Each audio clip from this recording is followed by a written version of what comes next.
Hi friends, welcome back to our channel. నా పేరు నాగేష్ శ్రీరంగపురం. ఈరోజు రివ్యూ వచ్చేసి మన ఎస్ఆర్హెచ్ టీం గెలిచింది కదా.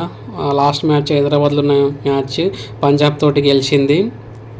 సో మనది ఓవరాల్గా వచ్చేసి సెకండ్ పొజిషన్కి వచ్చింది. ఫస్ట్ పొజిషన్లో ఆల్రెడీ కేకేఆర్ ఉంది. ఇప్పుడు జరగబోయే మ్యాచ్ కేకేఆర్కి ఆర్ఆర్ ఉండే మ్యాచ్.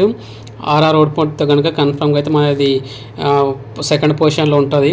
సో ఫైనల్గా అయితే మన హైదరాబాద్ 4 వికెట్స్ తోటి గెలిచింది, సెకండ్ పొజిషన్కి వెళ్ళింది. సో కన్ఫామ్ ఇది కేకేఆర్ తోటి ఆర్ఆర్ ఓడిపోతే కనుక కన్ఫామ్ ఎలిమినేటర్ 1లో కేకేఆర్ వర్సెస్ ఎస్ఆర్హెచ్ కన్ఫామ్ ఉంటుంది. ఒకవేళ సెకండ్ పొజిషన్లో ఉంటే కనుక ఒక బెనిఫిట్ ఉంటుంది కదా, ఒక మ్యాచ్ ఓడిపోయినా సరే నెక్స్ట్ మ్యాచ్లో ఆడొచ్చు, అది కూడా ఛాన్సెస్ ఉంటుంది కాబట్టి. సో ఓవరాల్గా టాస్ ఎంచుకొని టాస్ చూసుకుంటే కనుక టాస్ గెలిచి పంజాబ్ బ్యాటింగ్ ఎంచుకుంది. ఫస్ట్ మనల్ని 300 స్కోర్ కొడతారంటని చెప్పి ఎట్లనో మరి.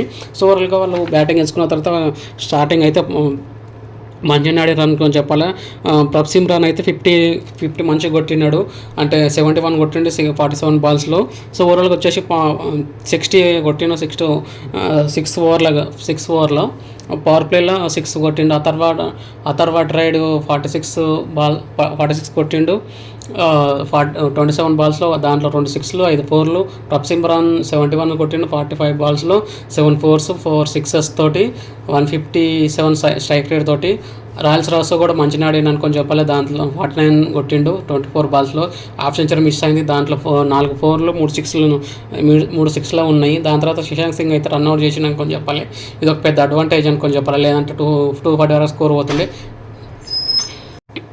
సో జితేష్ శర్మ 32 కొట్టిండు 15 బాల్స్లో 2 6లు 2 4ల తోటి. సో ఇది మన అశోక్ శర్మ కూడా తొందరగా అవుట్ అనుకొని చెప్పాలి. శివం సింగ్ అయితే 2 కొట్టిండు. సో ఓవరాల్గా చూసుకుంటే వాళ్ళైతే ఓవరాల్గా 214కి 5 వికెట్స్ కోల్పోయి 20 ఓవర్స్లో 214 కొట్టారు అనుకొని చెప్పాలి. మొత్తం చాలా మంచిగా ఆడారు వాళ్ళు కూడా ఫస్ట్ ఇన్నింగ్ అయినా సరే. కానీ దీంట్లో అయితే Prabhsimran and Atharva and Royals రాస్ అయితే చాలా మంచిగా ఆడారు అనుకొని చెప్పాలి. వీళ్ళు ఆడినందుకే ఇంత పెద్ద స్కోర్ పోయింది, లేదంటే అది కూడా పోకుంటే. సో ఓవరాల్గా మన బౌలర్స్ భువనేశ్వర్ కుమార్ 9 ఇచ్చిండు పర్ ఓవర్, 4 overs 36 రన్స్ ఇచ్చిండు. ప్యాట్ కమిన్స్ ఒక వికెట్ తీసి 36 రన్స్ ఇచ్చిండు 4 overs వేసి.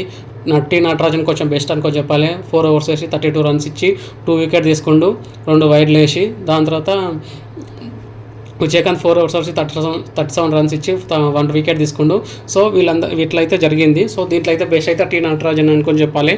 మంచి యార్కెట్స్ తోటి మంచి 2 వికెట్స్ తీసి పర్పుల్ క్యాప్ రేంజ్లో కూడా ఉండడం, అది మన T20కి సెలెక్ట్ చేసుకుంటే బెటర్ అనుకొని నాకు అనిపిస్తుంది. ఇదైతే ఓవరాల్గా 214కి 5 వికెట్స్ కోల్పోయి ఇంత అయితే కొట్టినారు, 214 కొట్టినారు. మన వాళ్ళు వచ్చేసి ఫస్టే ట్రావిస్ హెడ్ ఫస్ట్ బాల్కే అవుట్ అయ్యాడు అనుకో చెప్పాలి. మంచి బాల్ వేసి లైనర్లో ఎంత బాల్ వేసి.